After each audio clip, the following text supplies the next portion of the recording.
بسم الله الرحمن الرحيم ورب زدنا علما سبحانك لا علم لنا إلا ما علمتنا إنك أنت العليم الحكيم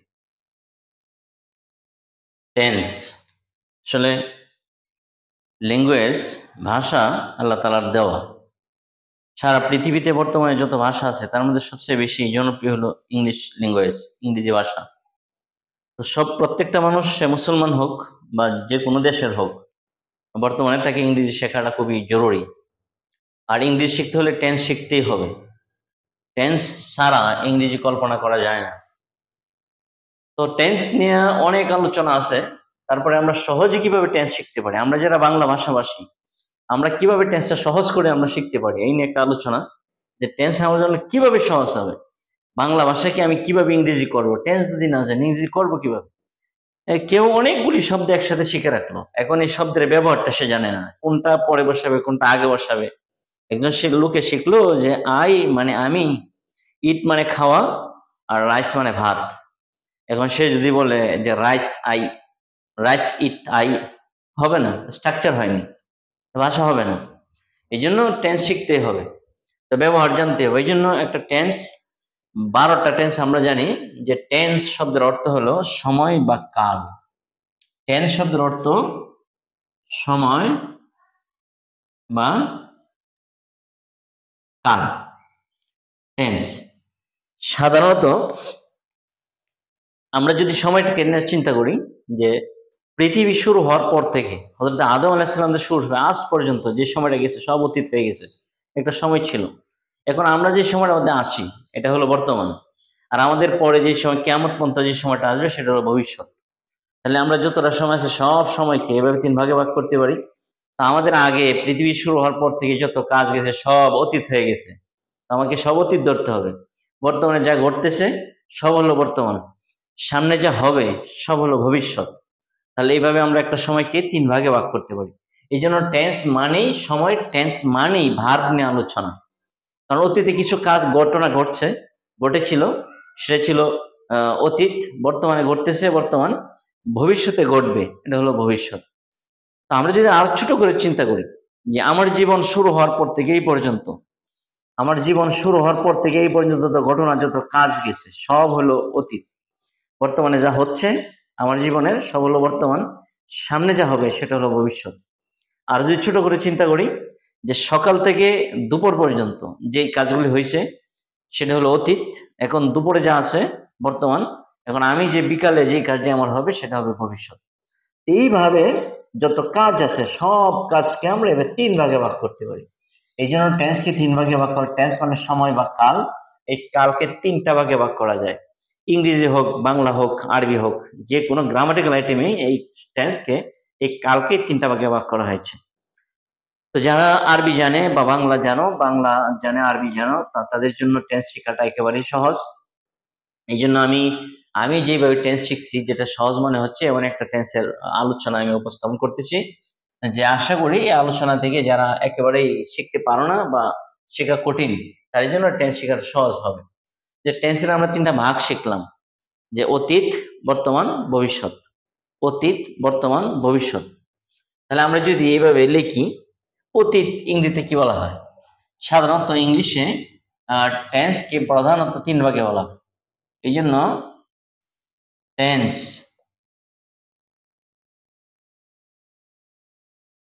প্রধানত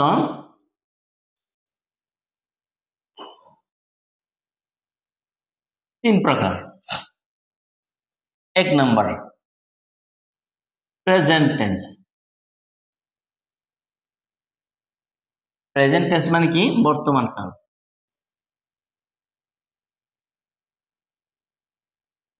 বর্তমান কাল। 2 নম্বর হলো past tense.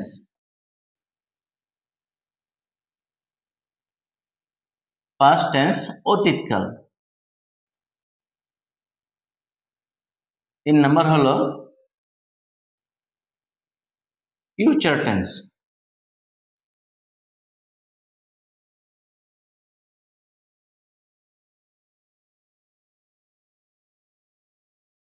ভবিষ্যৎকাল।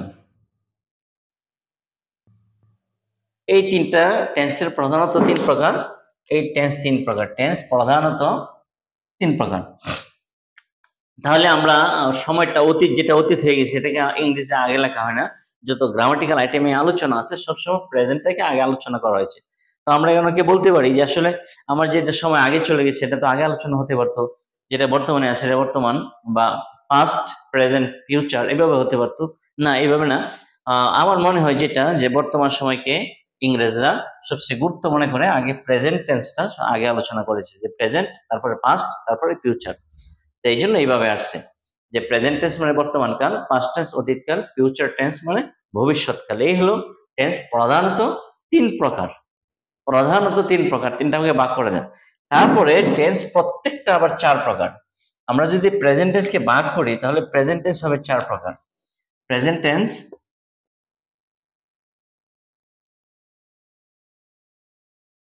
Present tense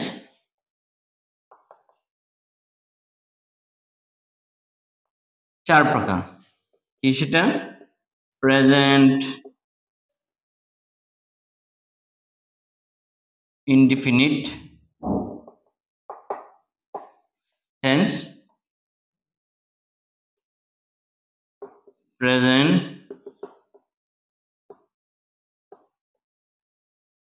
continuous tense,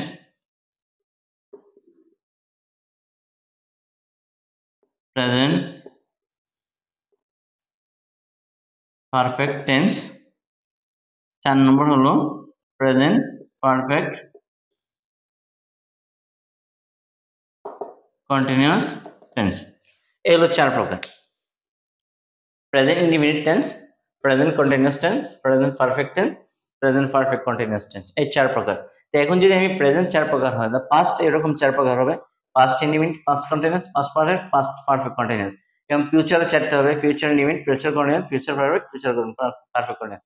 এখান থেকে টেন্স মোট 12 প্রকার। এখান থেকে ধরা যায় যে টেন্স মোট 12 প্রকার।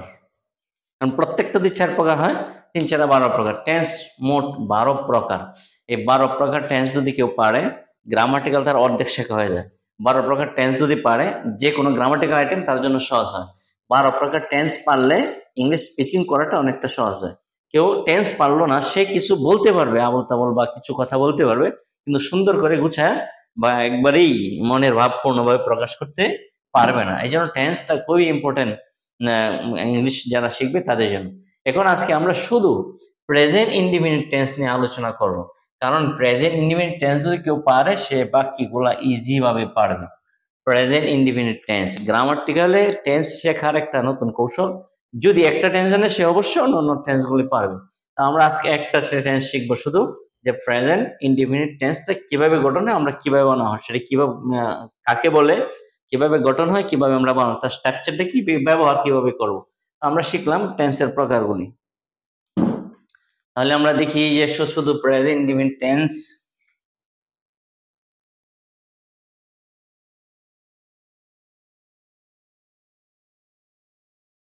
প্রেজেন্ট ইনডিফিনিট টেন্স আমাদের আজকে শুধু শেখা যে প্রেজেন্ট ইনডিফিনিট টেন্স।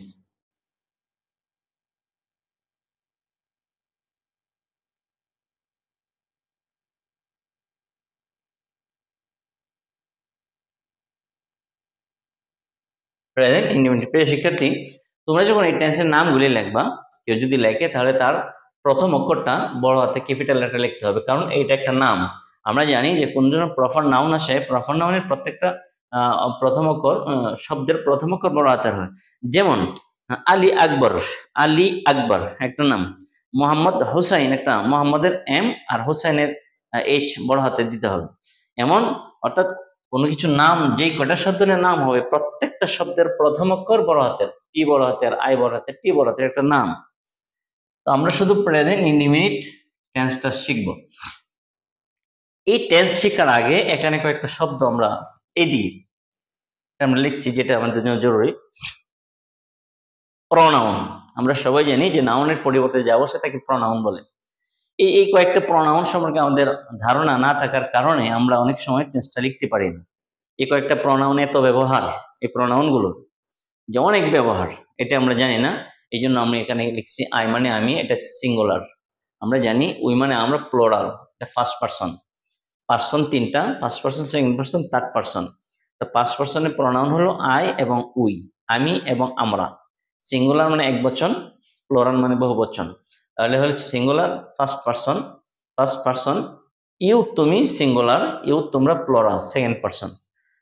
আরেকটা বিষয় আমাদেরকে এখানে ক্লিয়ার হতে হবে, আমরা বাংলা ভাষাভাষী যারা, যখন আমি বড়কে বলি তখন বলি আপনি, যখন আমার সহপাঠী বা সমান কাউকে বলি তখন বলি তুমি, আর যখন ছোট কাউকে বলি তখন বলি তুই, এটা আমাদের ব্যবহার। আর যখন একজন হয় তখন বলি তুমি, আর যখন অনেকজন হয় তখন বলি তোমরা। আর যখন বড় একজন হয় আপনি, আর বড় অনেকজন হলে আমরা বলি আপনারা। কিন্তু ইংরেজিতে এই সব শব্দের ব্যবহার একটা, সেটা হলো ইউ। ইউ মানে তুমি, ইউ মানে তোমরা, ইউ মানে আপনি, ইউ মানে আপনারা। ইউ মানে তুই, ইউ মানে তোরা, যেভাবে আমরা ব্যবহার করি। তাহলে ইউ দিয়ে ইংরেজরা সব বোঝায়। কিন্তু আমরা যখন ইউ একজন মেনশন করে বলবো, একজনকে উল্লেখ করে আমরা ইউ ব্যবহার করব, তখন সেটা হবে সিঙ্গুলার। আমরা যখন অনেককে উল্লেখ করে উদ্দেশ্য করে ইউ ব্যবহার করব, তখন সেটা হবে প্লোরাল। এবং ছোট বড় সব ক্ষেত্রেই ইউ এর ব্যবহার একরকম। তাহলে এটা হবে সেকেন্ড পার্সন, এই ইউ হলো সেকেন্ড পার্সন। আচ্ছা, আবার হি সি, হি সে পুরুষ, সি সে মহিলা। এই পুরুষ আর মহিলার দুইটা প্রোনাউন আছে, আর ইংরেজিতে কোন পুরুষ মহিলার আলাদা ব্যবহার নেই। আরবিতে থাকে পুরুষ মহিলার ব্যবহার, কিন্তু ইংরেজিতে এরকম নেই। আই মানে পুরুষ আমি, আই মানে মহিলা আমি। উই মানে পুরুষ আমরা, উই মানে মহিলা আমরা। হি মানে সে পুরুষ, সি মানে সে মহিলা। এই একটা ব্যতিক্রম, থার্ড পার্সন সিঙ্গুলার নাম্বার, এটা খুব দরকার আমাদের। দে তারা, থার্ড পার্সন প্লোরাল নাম্বার, আমরা প্রোনাউনটা দেখলাম, শিখলাম। এখন থার্ড পার্সন সিঙ্গুলার নাম্বারের ব্যবহার না জানার কারণে অনেকে টেন্সের মধ্যে সমানে ভুল ঘটে থাকে, যে থার্ড পার্সন সিঙ্গুলারটা কি।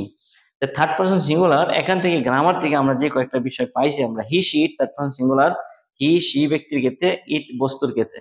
একক সকল নাম সম, দুনিয়ার যত একটা একটা নাম আছে, হাসান, করিম, জব্বার, আব্দুর রহিম, আব্দুল জব্বার, সাবিনা, রহিমা, যত নাম আছে সব নাম, যত নাম আছে একটা সব হবে থার্ড পার্সন সিঙ্গুলার। যত একটা একটা বস্তু আছে সব হলো থার্ড পার্সন সিঙ্গুলার। একটা বাড়ি, একটা ঘর, একটা কলম, একটা বই, যত একটা একটা নাম আসবে সব হবে থার্ড পার্সন সিঙ্গুলার।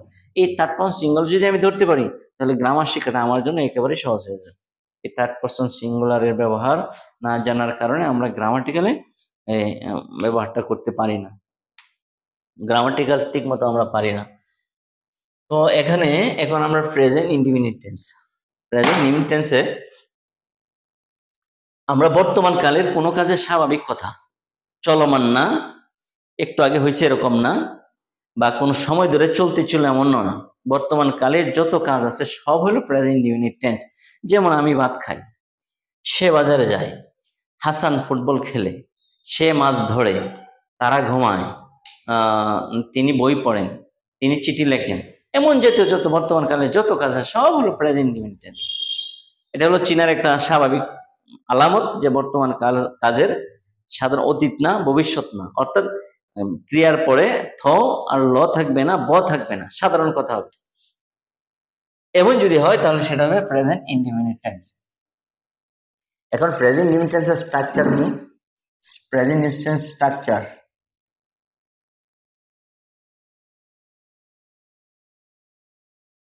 আমরা একটু আগে দেখলাম যে টেন্স মোট 12 প্রকার।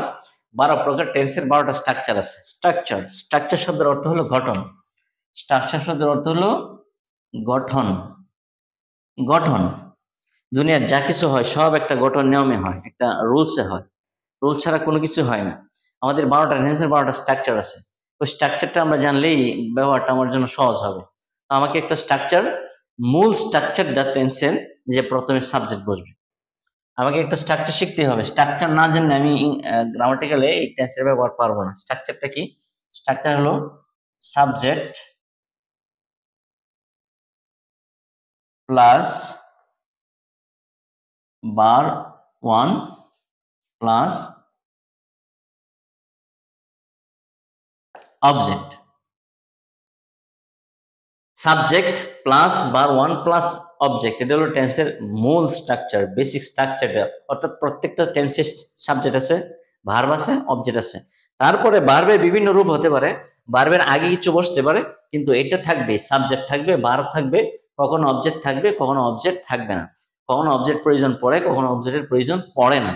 যেমন সে ঘুমায়, অবজেক্টের প্রয়োজন নাই। সে ভাত খায়, অবজেক্টের দরকার আছে। সে ফুটবল খেলে, অবজেক্টের দরকার। এরকম। তো অবজেক্ট না থাকলে হয় কিন্তু সাবজেক্ট আর ভার্ব থাকবেই। সাবজেক্ট আর ভার্ব থাকবেই। এখন সাবজেক্ট কাকে বলে? আমি যদি একটা বাক্যের এই তিনটা বিষয় চিনি, সাবজেক্ট, ভার্ব, অবজেক্ট, তাহলে তো আমি শুধু সাবজেক্ট বসাবো, ভার্বের জায়গায় ভার্ব বসাবো, অবজেক্টের জায়গায় অবজেক্ট বসাবো, আমার হয়ে গেল।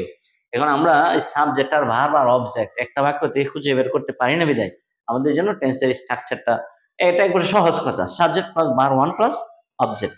ভার্ব ওয়ান এর ব্যাপারে আমরা সবাই জানি যে একটা ভার্বের তিনটা রূপ থাকে। একটা ভার্বের তিনটা রূপ থাকে, আমরা ওয়ান, যেমন ইট অর্থ খাওয়া, ইট, এট,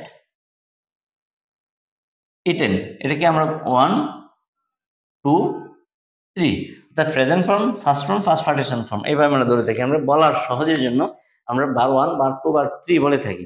তাহলে আমার এখানে শুধু এই প্রথম সিরিয়ালের ভার্বগুলি হবে, অর্থাৎ ভার্ব ওয়ান। কোক, কোকড কোক, প্রথমটা হবে। প্লে, প্লেস, প্লেট, প্লেট, প্রথমটা হবে। না, গো, ওয়েন্ট, গন, প্রথমটা হবে, গোটা হবে। অর্থাৎ সবসময় ভার্ব ওয়ান, এটা হবে ভার্ব ওয়ান। এখন আমরা একটা বাক্য থেকে এই তিনটা বিষয় কিভাবে বের করে আনবো, subject plus verb plus object, এই বিষয়টা আমাদের একটু দেখার দরকার যে subject plus verb one plus object কিভাবে আনবো। যেমন আমরা বাক্য একটা বাংলা উদাহরণ লিখি,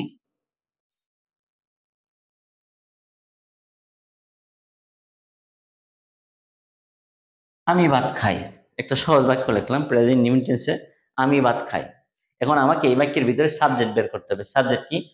ভার্ব বের করতে হবে, অবজেক্ট বের করতে হবে। বের করলে আমি এই সাবজেক্ট ভার্ব অবজেক্ট আমি এইভাবে সাজিয়ে শুধু লিখবো। সাবজেক্ট কি?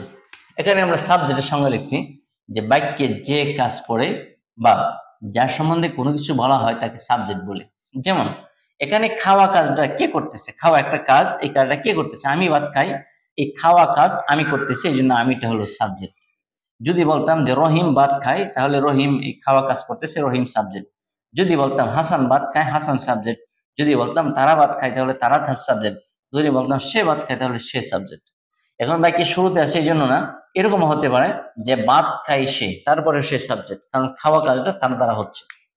আমরা সহজেই বুঝতে পারলাম যে বাক্যে যে কাজ করে তাকেই সাবজেক্ট বলে। আমরা যে পুরা বাক্যের কাজ কে করতেছে এই কথাটা আমরা বের করে আনবো। আরেকটা সংজ্ঞা আছে যেটা এখানে লেখা আছে যে বা যার সম্বন্ধে কোনো কিছু বলা হয় তাকে সাবজেক্ট বলে। যেমন আমি যদি বলি যে গাছটি খুব লম্বা, এখানে কেউ কাজ করে না, কিন্তু একটা কথা আছে যে গাছটি খুব লম্বা, যে পুরা কথার কাজ সম্পর্কে গাছ সম্পর্কে, গাছ খুব লম্বা। আমি যদি বলি কলমটি খুব ভালো, কলম, এখানে কলম। বাড়িটি অনেক বড়, তাহলে বাড়ি, অর্থাৎ যার সম্বন্ধে কোনো কিছু বলা হচ্ছে সে সাবজেক্ট। তাহলে আমাদের প্রথম অংশটা ধরলে এখন চলছে যে বাক্যে যে কাজ করে তাকে সাবজেক্ট বলে। যেহেতু আমি ভাত খাচ্ছি, তাহলে আমি সাবজেক্ট, সাবজেক্ট পাইলাম। এখন আমাকে খুঁজতে হবে ভার্ব। বাক্যে সাধারণত বাক্যের শেষে যা থাকে তাকে ভার্ব বলে। যে শব্দটা কাজ বোঝায়, কাজ। আমি ভাত খাই, খাওয়াটা কাজ, বাক্যের শেষে আছে। তারা বাজারে যায়, যাওয়াটা কাজ। সে মাছ ধরে, ধরাটা কাজ। তারা ফুটবল খেলে, খেলাটা কাজ। সে টিভি দেখে, দেখাটা কাজ। সাধারণত বাংলা বাক্যের শেষে হলো কাজ থাকে। উল্টাও হতে পারে, এরকম হতে পারে যে ভাত খাই সে, এটাও হতে পারে। সাধারণত অধিকাংশ স্ট্রাকচারে বাংলা বাক্য হয়ে থাকে, বাংলা বাক্যের শেষেই ভার্বটা থাকে। তাহলে বা যে শব্দটা কাজ বোঝা এটা হলো ভার্ব, আর এটা সাধারণত বাক্যের শেষে থাকে। আমি ভাত খাই, খাওয়াটা কাজ। তারা বাজারে যায়, সে মাছ ধরে, তারা টিভি দেখে, দেখাটা কাজ। আমি সাবজেক্ট পাইলাম আর ভার্ব পাইলাম, আর সাবজেক্ট আর ভার্বের পরে যেটা থাকে সেটা হলো অবজেক্ট। যারা আরবি জানে তাদের জন্য অবজেক্ট সাবজেক্ট চেনাটা একেবারে সহজ। যিনি কাজ করেন ফাইল, সে হলো সাবজেক্ট। আর যেই কাজটা হয় ফেইল, আর এই কাজ ফেইলটাকে যার উপরে পতিত হয় সেটা হলো মাফুল, অর্থাৎ সেটাকে অবজেক্ট বলা যায়, যে মাফুল হলো অবজেক্ট। তো সাবজেক্ট আমরা উল্টা পাইছি। এখন আমরা যেখানে পাইলাম ব্যাংকের ভিতরে কি পাইলাম? সাবজেক্ট পাইলাম, ভার পাইলাম, অবজেক্ট পাইলাম, বার পাইলাম। কিন্তু আমার ব্যাপারটা তো ছিল এমন, আমি যদি এখন এটাকে এইদিকে আনি, ওটাকে এইদিকে নিই, এইভাবে পাইছি আমি, আমি পাইছি এইভাবে। কিন্তু আমাকে কি করতে হবে? আমাকে করতে হবে কি, এটা নিতে হবে এখানে, এটা আনতে হবে এখানে। এইভাবে যদি আমি ব্যবহার করি তাহলে আমার বাক্য হয়ে গেল। এখন আমি ইংরেজি, আমার ইংরেজি কি আমি লিখে রাখছি আয়ত আমি, এটা আমি লিখবো এখন যে আমি ইংরেজি আই এম মানে আমি। এখন কি লিখবো? খাওয়ার ইংরেজি, খাওয়ার ইংরেজি কি? ইট হলো খাওয়া, আমি লিখলাম বার ওয়ান, ইট পাইলাম সাবজেক্ট, লিখলাম বার 1, তারপর অবজেক্ট লিখবো। অবজেক্ট মানে রাইস হলো ভাত, অবজেক্ট। আমি ইংরেজি ভাবে হওয়ার কথা ছিল সাবজেক্ট বার 1 প্লাস অবজেক্ট, এই যে এইভাবে পাইলাম, আমি লিখলাম। আমি বাংলা যেভাবে পাইছিলাম তাকে একটু ঘুরে অবজেক্টটাকে পিছনে, ভার্বটাকে মাঝে, আর সাবজেক্ট তো সাবজেক্ট জায়গায়, এভাবে লিখলাম। এখন বাক্য হয়ে গেছে আমি ভাত খাই। এই স্ট্রাকচার দিয়ে আমার মনে থাকে, আর আমি সাবজেক্ট যদি ধরতে পারি আর ভার্ব ধরতে পারি, তাহলে একটা বাক্য থেকে ইংরেজি আমাকে এভাবে লেখা মোটেই কঠিন না। এখন আরেকটা বিষয়, আমরা তো এটা সহজে গঠন করতে পারলাম। এখন আমাকে পার্সন ধরতে হবে, যে আই কোন পার্সন। আই তো আমরা এখানে লিখে রাখছি যে আই হলো 5 person singular number, I 5 person singular number. এখন যদি একটা বাক্য লিখি যে হি ইট রাইস, এখন আমি আরেকটা বাক্য লিখলাম যে সে ভাত খায়, সাবজেক্ট বার অবজেক্ট, সে ভাত খায়। এখন আমাকে এখানে পার্সন ধরতে হবে, কারণ কেন পার্সন ধরতে হবে না, একটা এনবি আছে, রুলস আছে আলাদা, দুইটা রুলস আছে, যে প্রেজেন্ট ইন্ডিপেন্ডেন্ট টেন্সে সাবজেক্ট তার সিঙ্গুলার নাম্বার হলে ভার্বের শেষে এস বা ইএস দিতে হয়। 12টা টেন্সের মধ্যে একমাত্র প্রেজেন্ট ইন্ডিপেন্ডেন্ট টেন্সে অবস্থাটা এমন যে সাবজেক্ট তার সিঙ্গুলার হলেই ভার্বের শেষে এস বা এস দিতেই হবে, নয়তো ভুল। প্রেজেন্ট ইন্ডিপেন্ডেন্ট সাবজেক্ট তার সিঙ্গুলার ভার্বের শেষে এস বা এস যোগ করতে হবে। অন এস কখন, এস কখন, কোনো ভার্বের শেষের অক্ষর যদি এস, আমাকে এস বা ইএস বলা হচ্ছে, আমি এস বা ইএস যোগ করবো। কারণ এস কখন আর ইএস কখন, কোনো ভার্বের শেষের অক্ষর যদি S, S S, S H, C H, X ও জেড এদের যে কোনো একটা থাকে, তাহলে ইএস যোগ হয়, আর যদি রি না থাকে তাহলে এস যোগ হয়। এখন আমি হি কোন ধরনের সাবজেক্ট, হি হইল থার্ড পারসন সিঙ্গুলার নাম্বার। কিভাবে, আমরা এখানে আসতে হবে, যে থার্ড পারসন সিঙ্গুলার আমরা যেটি পেয়েছিলাম যে হি শিট একক সকল নাম, একক সকল বস্তু। যেহেতু হি থার্ড পারসন সিঙ্গুলার, এই জন্য আমার এই বাক্যটা ভুল। কারণ হলো আমার রুলস আছে যে প্রেজেন্ট ইন্ডিপেন্ডেন্ট টেন্সে সাবজেক্ট থার্ড পারসন সিঙ্গুলার বারোশে এস বা ইএস দিতেই হবে। তাহলে আমাকে এস দিব না ইএস দিব, এস দিব। কেন, আমার এই ভার্বের শেষে এই অক্ষরগুলি নেই, এই অক্ষরগুলি নেই বিদায় আমি এস দেব। এখন যদি আরেকটা বাক্য লিখি যে রহিম ফুটবল খেলে, রহিম ফুটবল খেলে, তো আমরা কি পাইলাম, রহিম সাবজেক্ট, কারণ খেলা কাজ কি করতেছে, রহিমে। আমরা সাবজেক্ট চিহ্নিত করার পরেই ভার্ব চিহ্নিত করো, খেলাটা হলো ভার্ব, আর বাকি যেটা থাকে এটা হলো অবজেক্ট। আমরা সাবজেক্ট প্লাস অবজেক্ট ভার্ব পেলাম। এখন রহিম লিখলাম, যে রহিম সাবজেক্ট লিখলাম রহিম। এখন খেলে, খেলে ইংরেজি হলো আমি কোনটা লিখবো, এটা। কেন, আমার সাবজেক্টের পরে ভার্ব লিখতে হয়, ভার্বটা কোথায় আছে, শেষে। ওই শেষেরটা আমরা সাবজেক্ট প্রথমটা লেখার পরেই শেষেরটা লিখবো, এটা হলো আমার ভার্ব, এটাকে আমি নিয়ে আসবো এখানে। আমি লিখবো খেলে, প্লে, তারপরে কোনটা লিখবো, তারপর লিখবো অবজেক্ট, এটা দেখবে এটা যাবে শেষে, ফুটবল। আমি কি পাইলাম, সাবজেক্ট ভার্ব অবজেক্ট। এখন রহিম কোন পার্সন, রহিম আমাকে চিহ্নিত করতে হবে, রহিম কোন পার্সন, রহিম থার্ড পার্সন সিঙ্গুলার নাম্বার। কেন, আমরা এখানে বলেছিলাম যে একক সকল নাম সমূহ, দুনিয়ার যত একটা একটা নাম হবে সব থার্ড পার্সন সিঙ্গুলার। রহিম যেহেতু একটা নাম, এই জন্য থার্ড পার্সন সিঙ্গুলার। আর থার্ড পার্সন সিঙ্গুলার হওয়ার কারণে বারোশে এস বা ইয়েস দিতে হবে। এই বাক্যটা আবার ভুল, কেন, থার্ড পার্সন সিঙ্গুলার হওয়ার পরে আমি বারোশে কিছু দেইনি। এখন আমার এস বা ইয়েস আমাকে যোগ করতে হবে। এখন আমি এস দিব না ইয়েস দিব, এটা কি আবার চিহ্নিত করবো এই দিকে থাকায়, আমার ভার্বের শেষে কি এই কোনো অক্ষর আছে কিনা। যদি এসে কোনো অক্ষর না থাকে তাহলে এস দিব, যেহেতু এখানে এই অক্ষরগুলি নাই তাহলে এস দিব। রহিম প্লেস ফুটবল। এখন আরেকটা বাক্য আমরা এখানে লিখি যে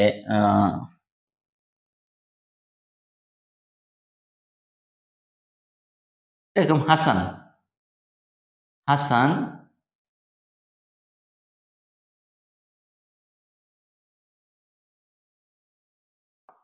হাসান বাজারে যায়, সাবজেক্ট কি, হাসান। কেন, বাজারে যাওয়ার কারণ হাসান করতেছে, এই জন্য হাসান সাবজেক্ট। আমরা সাবজেক্ট সহজে ধরতে পারি। ভার্ব কোনটা, যেহেতু যাওয়াটা একটা কাজ, এটা হলো ভার্ব। হাসান বাজারে যায়, যাওয়া ভার্বটা শেষেই থাকে। আর অবজেক্ট কি, এটা হলো অবজেক্ট, হাসান বাজারে যায়। এখন এই বাক্যটা যদি আমরা ইংরেজি করি, আমরা জানি প্রথমে সাবজেক্ট বসে, কারণ স্ট্রাকচারের প্রথমে আছে সাবজেক্ট, তারপরে ভার্ব, তারপরে অবজেক্ট। আমরা হাসান হাসান লিখবো, সরি, হাসান।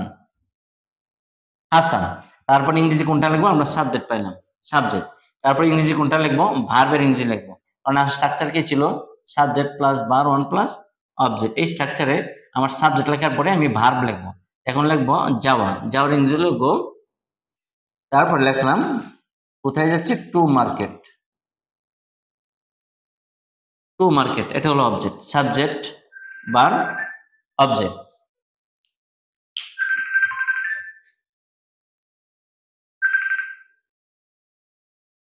আমরা কি পাইলাম?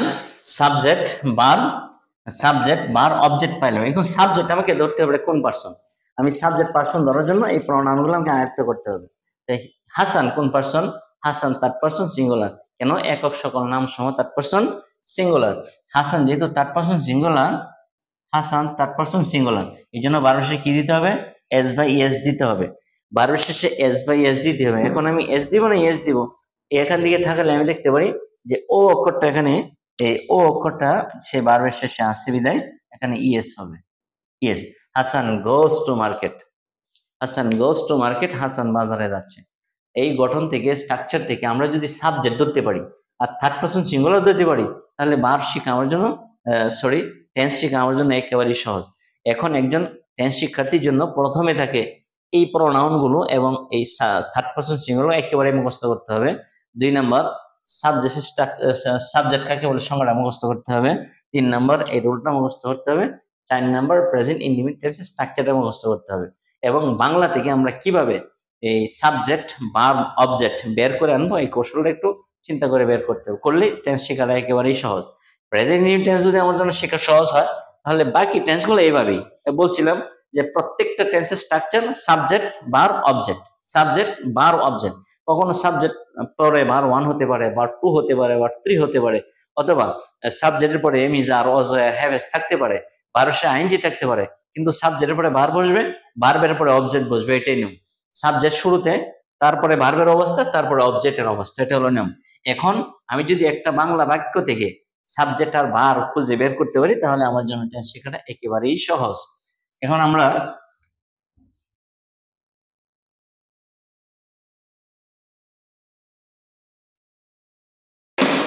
যেমন আমি একটা ভার্ব দিলাম যে কুক, প্লে,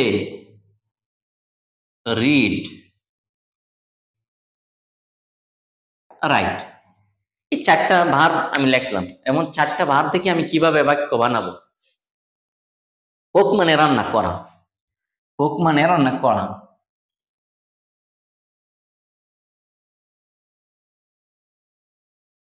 কুক মানে রান্না করা, প্লে মানে খেলা, রিড মানে পড়া, রাইট মানে লেখা। এই যে 4টা ভার্ব আছে, 4টা ভার্ব যদি আমি এখানে এই প্রোনাউনের সাথে লাগাই, আমি ভাত রান্না করি, আমরা ভাত রান্না করি, তুমি ভাত রান্না করো, সে ভাত রান্না করে, হাসান ভাত রান্না করে, করিম, সাবিনা ভাত রান্না করে। এভাবে যদি লিখি, তাহলে একটা ভার্ব থেকে আমরা অনেকগুলি বাক্য লিখতে পারি। প্লে খেলা, আমরা সাধারণত কি খেলি ওইরকম একটা বস্তু আমরা যোগ করব। আমরা হ্যান্ডবল খেলি, ভলিবল খেলি, ফুটবল খেলি। যদি আমি বলি সে ফুটবল খেলে, আমরা ফুটবল খেলি, আমি ফুটবল খেলি, তারা ফুটবল খেলে, হাসান ফুটবল খেলে, সে ফুটবল খেলে, তাহলে ফুটবল খেলা দেওয়া তো আমরা অনেকটি বাক্য লিখতে পারি। পড়া, সাধারণত কি পড়ি? বই পড়ি, চিঠি পড়ি, নোবেল পড়ি। তাহলে আমরা বলতে পারি যে সে বই পড়ে, আমি বই পড়ি, আমরা বই পড়ি, তুমি বই পড়ো, সে বই পড়ে, সে বই পড়ে, তারা বই পড়ে, হাসান একটা নাম দিয়ে আমরা লিখলাম। লেখা অনুরূপভাবে আমরা একটা চিঠি লিখি, তারা একটি চিঠি লেখে, সে একটা চিঠি লেখে, হাসান একটি চিঠি লেখে, তোমরা একটি চিঠি লেখো। এইভাবে আমরা বিভিন্ন শব্দ বানিয়ে বানিয়ে আমরা প্র্যাকটিস করতে পারি, যে এখানে একটা ভার্ব আর এই প্রোনাউনগুলি প্র্যাকটিস করে আমরা বিভিন্ন শব্দ গঠন, বাক্য গঠন করতে পারি। যেমন তারা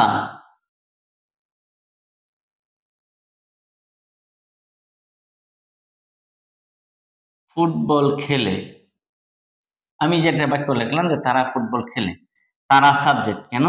বাক্যে কে কাজ করতেছে? তারা। আমি আগেই বলছিলাম সাবজেক্টের সঙ্গে বাক্য, যে বাক্যে যে কাজ করে তাকে সাবজেক্ট বলে। ফুটবল খেলা কে খেলতেছে? তারা খেলে, এই জন্য তারা সাবজেক্ট। তারপরে আমার কাজ হলো 2 নম্বর কাজ হলো খেলা, কারণ আমার স্ট্রাকচার হলো subject plus verb one plus object. আমি সাবজেক্ট বের করার পরেই আমি বের করবো ভার্ব। ভার্ব কোনটা? সবার শেষে যেটা থাকে এটা ভার্ব, কারণ যেটা কাজ বোঝায় এটা ভার্ব, বাংলা বাক্যের শেষে থাকে। এটা হলো অবজেক্ট। তো আমি সাবজেক্ট ভার্ব অবজেক্ট বের করলাম। তো আমি বের করার পরে এখন লিখবো কি, তারার ইংরেজি যদি আমি এখান থেকে বের করে নিয়ে আসতে পারি, দে মানে তারা। সাবজেক্ট লিখলাম, পাইলাম সাবজেক্ট। এখন কি লিখবো? ভার্ব লিখবো। ভার্ব কোনটাই খেলে আমরা বলছিলাম যে প্রথম সাবজেক্ট লেখার পরে আমরা চলে যাবো কি শেষে, শেষে যে ভার্ব আছে ওই ভার্বের ইংরেজিটা তারপরে লিখবো।